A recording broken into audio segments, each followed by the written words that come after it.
خالد نے آگے بڑھنے کا حکم دیا۔ آگے قریتین کا قصبہ تھا جس کی آبادی دوسری بستیوں کی نسبت زیادہ تھی۔ خالد نے اس کے قریب پہنچ کر لشکر کو روک لیا اور اپنے دو نائبین سے کہا کہ وہ بستی میں جا کر صلح اور معاہدے کی بات کریں۔ یہ دونوں ابھی چلے ہی نہیں تھے کہ وہاں کی آبادی نے دائیں اور بائیں سے مسلمانوں کے لشکر پر حملہ کر دیا۔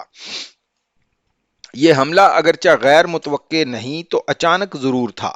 خالد نے اپنے لشکر کو ہجوم کی صورت نہیں بلکہ جنگی ترتیب میں رکھا ہوا تھا۔ وہ آخر دشمن ملک میں تھے، انہوں نے ایک دو دستے پیچھے رکھے ہوئے تھے۔ جوں ہی حملہ ہوا خالد نے پیچھے والے دستوں کو آگے بڑھا دیا۔ حملہ آوروں میں بستی کے لوگ زیادہ معلوم ہوتے تھے اور ان میں کچھ تعداد باقاعدہ فوجیوں کی بھی تھی۔ دوسری جگہوں مثلاً ارک اور تدمر سے آئے ہوئے فوجی تھے۔ یہ سب لوگ تعداد میں تو زیادہ تھے لیکن ان کے لڑنے کا انداز اپنا ہی تھا اور یہ انداز باقاعدہ فوج والا نہیں تھا۔ خالد کی جنگی چالوں کے سامنے تو بڑے بڑے تجربہ کار سالار بھی نہیں ٹھہر سکے تھے۔ تھوڑے سے وقت میں مجاہدین نے اس ہجوم کی یہ حالت کر دی کہ ان کے لیے بھاگ نکلنا بھی محال ہو گیا۔ چونکہ یہ لڑائی تھی اور مسلمانوں پر باقاعدہ حملہ ہوا تھا اس لیے خالد نے جنگی اصولوں کے تحت احکام دیے۔ مسلمانوں نے بستی پر حملہ کیا اور مال غنیمت اکٹھا کیا، قیدی بھی پکڑے اور آگے بڑھے۔ اب خالد پہلے سے زیادہ محتاط ہو گئے تھے۔ جوں جوں وہ آگے بڑھتے جا رہے تھے انہیں دشمن قسم کے لوگوں سے واسطہ پڑتا جا رہا تھا۔ اس جھڑپ سے فارغ ہو کر آگے گئے تو 8-9 میل آگے بے شمار مویشی چر رہے تھے۔ خالد نے حکم دیا کہ تمام مویشی اپنے قبضے میں لے لیے جائیں۔ یہ حوارین کا علاقہ تھا۔ مجاہدین مویشیوں کو پکڑ رہے تھے تو ہزاروں آدمیوں نے ان پر حملہ کر دیا۔ یہ سب عیسائی تھے۔ غسانیوں کی خاصی تعداد نہ جانے کہاں سے ان کی مدد کو آن پہنچی۔ یہ ایک شدید حملہ تھا۔ حملہ آور قہر اور غضب سے لڑ رہے تھے۔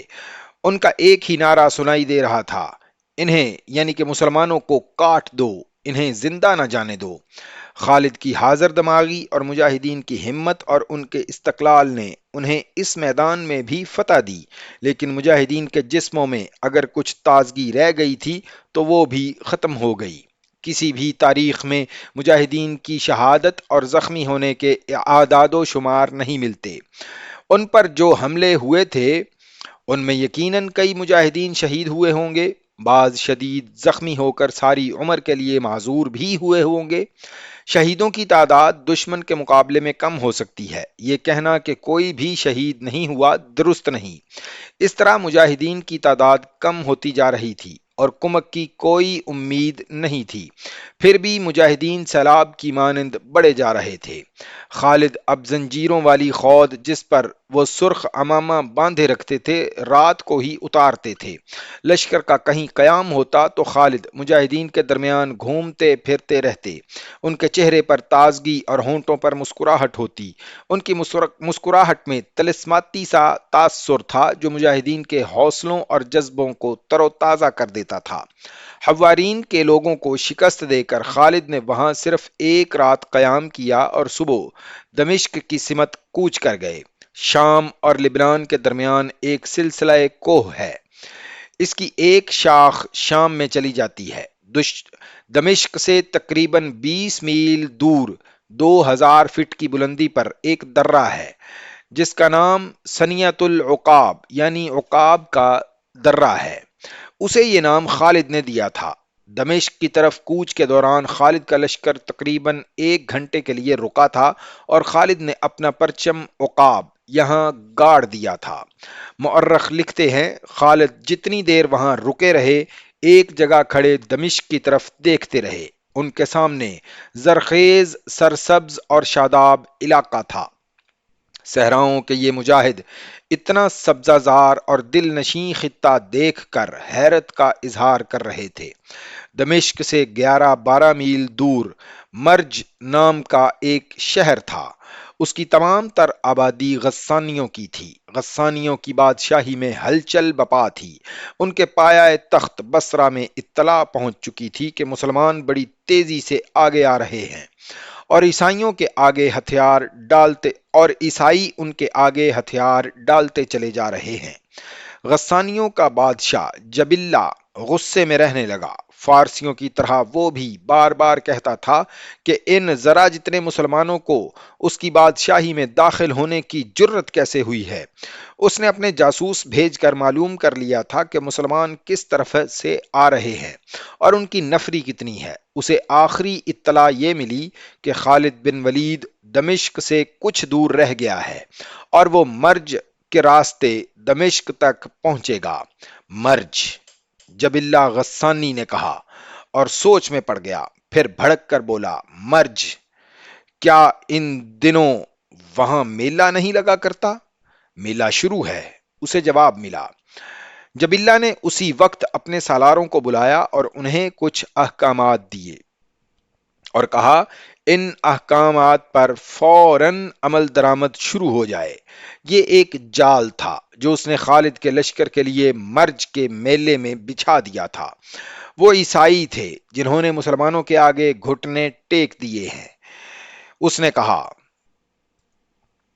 وہ مسلمان خوشی کے ساتھ آگے بڑھتے آ رہے ہیں کہ ان کے راستے میں جو بھی آئے گا ان کی اطاعت قبول کر لے گا۔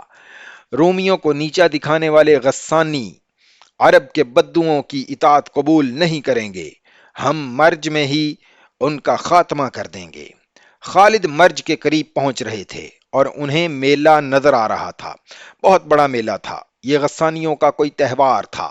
ہزارہا لوگ جمع تھے، کھیل تماشے ہو رہے تھے، گھوڑ دوڑ اور شتر دوڑ بھی ہو رہی تھی، کہیں ناچ تھا، کہیں گانے تھے۔ ایک وسیع میدان تھا جس میں آدمی ہی آدمی تھے۔ ان کی تعداد 20,000 کے لگ بھگ تھی۔ خالد کا لشکر جب کچھ اور قریب گیا تو تہوار منانے والا یہ ہجوم دیکھتے ہی دیکھتے فوج کی صورت اختیار کر کے جنگی ترتیب میں آ گیا۔ گھوڑ سوار باقاعدہ رسالہ بن گئے، ہر آدمی تلوار یا برچھی سے مسلح تھا۔ عورتیں اور بچے بھاگ کر قبیلے قصبے میں چلے گئے اور ہجوم جو فوج کی صورت اختیار کر گیا تھا اس طرح دائیں اور بائیں پھیلنے لگا جیسے مجاہدین کو گھیرے میں لینا چاہتا ہو۔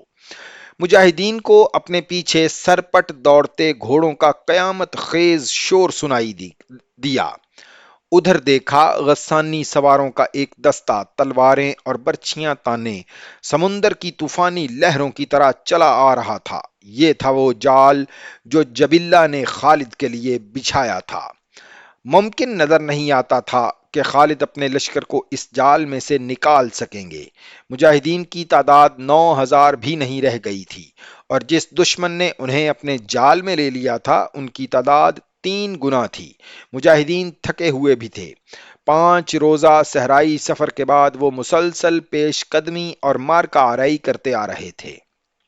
غسانیوں کا بادشاہ جبلہ نے ٹھیک سوچا تھا کہ مسلمان کوچ کی ترتیب میں آ رہے ہوں گے اور انہیں جنگی ترتیب میں آتے کچھ وقت لگے گا اور ان پر حملہ اس طرح ہوگا کہ انہیں سنبھلنے کا موقع نہیں ملے گا۔ اس نے مسلمانوں کی قلیل تعداد کو بھی پیش نظر رکھا اور یہ بھی کہ مسلمان میلے کو بے ضرر لوگوں کا میلہ ہی سمجھیں گے۔ غسانیوں کو معلوم نہیں تھا کہ خالد میلے پر نہیں آئے تھے، وہ تجربہ کار سالار تھے۔ انہیں اچانک حملوں کا تجربہ ہو چکا تھا۔ انہیں احساس تھا کہ جوں جوں وہ دشمن ملک کے اندر جا رہے ہیں حملوں اور چھاپوں کا خطرہ بڑھتا جا رہا ہے۔ چنانچہ وہ لشکر کو ایسی ترتیب میں رکھتے تھے کہ اچانک اور غیر متوقع حملے کا فوراً مقابلہ کیا جائے۔ ان کے عقب سے غسانیوں کے جو سوار طوفانی موجوں کی طرح آ رہے تھے وہی مسلمانوں کو کچلنے کے لیے کافی تھے۔ خالد کی توجہ اس رسالے پر تھی اور وہ مطمئن تھے۔ مجاہدین ایک مشین کی طرح اس صورتحال سے نپٹنے کے لیے ترتیب میں آ گئے۔ خالد نے خود نعرہ تکبیر بلند کیا جس کا مجاہدین نے رعد کی کڑک کی طرح جواب دیا۔ اس کے ساتھ ہی انہوں نے بلند آواز سے کچھ احکامات دیے۔ خدا کی قسم ہم انہیں سنبھال لیں گے، خالد نے بلند آواز سے کہا۔ اللہ کے نام پر، محمد الرسول اللہ صلی اللہ علیہ وآلہ وسلم کے نام پر۔ غسانیوں کا رسالہ بڑی تیزی سے قریب آ رہا تھا۔ اس کے پیچھے اور کچھ دائیں سے ایک اور رسالہ نکلا۔ سینکڑوں گھوڑے انتہائی رفتار سے دوڑتے آ رہے تھے۔ ان کا رخ غسانی سواروں کی طرف تھا۔ پیچھے دیکھو، کسی غسانی سوار نے چلا کر کہا۔ یہ مسلمان سوار معلوم ہوتے ہیں۔ پیچھے سے آنے والے سوار مسلمان ہی تھے۔ یہ مجاہدین کے لشکر کا عقبی حصہ تھا۔ ان سواروں نے غسانی سواروں کو آن لیا۔ غسانی سوار اس حملے کے لیے تیار نہیں تھے۔ ان کا حلہ بے ترتیب ہوتے ہوتے رک گیا۔ ادھر سے خالد نے اپنے سوار دستے کو تیز حملے کا حکم دیا۔ غسانی سوار گھیرے میں آ کر سکڑنے لگے، پھر وہ اتنے سکڑ گئے کہ ان کے گھوڑوں کو ایک قدم بھی دائیں بائیں اور آگے پیچھے ہلنے کی جگہ نہیں ملتی تھی۔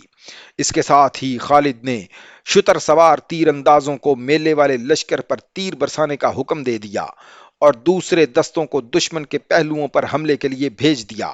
انہوں نے اپنے دستے سے سامنے سے حملہ کیا۔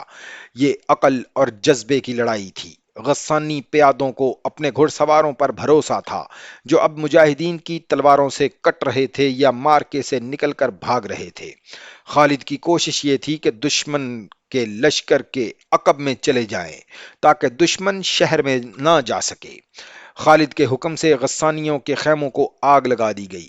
یہ خیمے میلے کے لیے لگے ہوئے تھے۔ شعلوں نے غسانیوں پر خوف طاری کر دیا۔ ان کے حوصلے تو یہی دیکھ کر ٹوٹ گئے تھے کہ انہوں نے جو جال بچھایا تھا وہ بری طرح ناکام ہو گیا تھا۔ غسانیوں کے پاؤں اکھڑنے لگے۔